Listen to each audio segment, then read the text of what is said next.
الرجیم بسم اللہ الرحمن الرحیم۔ جناب صدر، محترم اعزاز اکرام اور میرے ہم مکتب ساتھیوں، السلام علیکم۔ آج کی میری تقریر کا عنوان ہے وادی کشمیر۔ جناب علی وقار، کشمیر پاکستان کی شہرگ ہے۔ 75 سال پہلے بانی پاکستان قائد اعظم محمد علی جناح نے 1947 میں پاکستان انتھک جدوجہد اور قربانیوں کے بعد حاصل کیا۔ معاہدے کے مطابق کشمیر پاکستان کے حصے میں آیا تو ہندوستان سرکار کو یہ بات ہضم نہ ہوئی اور کشمیر کو 2 حصوں میں تقسیم کر دیا گیا۔ آج وہ کشمیر ہے، وہ محکوم و مجبور و فقیر۔ آج وہ کشمیر ہے، وہ محکوم و مجبور و فقیر۔ کل جسے اہل نظر کہتے تھے ایران صغیر۔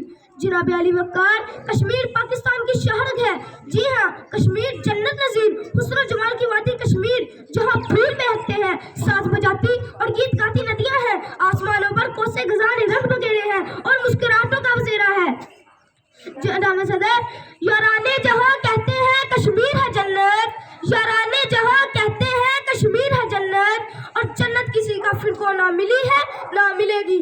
جناب صدر، اس خوبصورت اور دلکش وادی کا منظر تو دیکھیے، جہاں آگ اور خون کی ہولی کھیلی جا رہی ہے، ہر طرف دھواں ہی دھواں ہے، خون کی نہریں بہہ رہی ہیں۔ باپ کے سامنے لگتے جگر کو پاؤں تلے روندا جاتا ہے، لگتے جگر کو پاؤں تلے روندا جاتا ہے۔ بھائیوں کے سامنے پہلے کی عزتیں تار تار کی جاتی ہے، درسگاہوں کو مختل گاہیں بنایا ہوا ہے، حتیٰ کہ ہر گھر کو قبرستان بنا دیا گیا ہے۔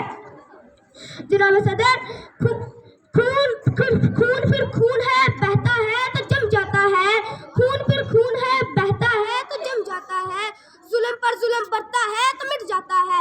جناب صدر، اس ظلم کی گٹروں میں ان کی ماں اور بیٹیوں کی عظمتیں پامال نہیں ہوتی تو نوجوان ہاتھوں میں سبز حلالی پرچم تھامے کلمہ طیبہ کی صدائیں بلند کرتے ہیں، کیونکہ ظلم جب حد سے بڑھ جاتا ہے تو مٹ جاتا ہے اور دنیا کی تمام فرعونوں کو نوچ لیتا ہے۔ جناب صدر، ہاتھوں میں پتھر لیے شہزادیاں کشمیر کی، ہاتھوں میں پتھر لیے شہزادیاں کشمیر کی، ڈھونڈنے نکلی ہیں آزادیاں کشمیر کی۔ کب تک ظلم و ستم اور بربادیاں کشمیر کی، کب تک ظلم و ستم اور بربادیاں کشمیر کی، پوچھتی ہے یا الہی وادیاں کشمیر کی۔ جناب صدر، میری حکومتی اداروں اور عہدیداروں سے بس یہی درخواست ہے کہ ہم کشمیر کی آزادی تک اپنے ارادوں اور جذبوں سے جدوجہد جاری رکھیں۔ آخر میں بس یہی کہنا چاہوں گا، تیرے شہر کے ہر کوچے میں لہو کے داغ ہے، تیرے شہر کے ہر کوچے میں لہو کے داغ ہے، اے کشمیر ہم تجھے آزاد دیکھنے کو بے تاب ہیں۔ شکریہ۔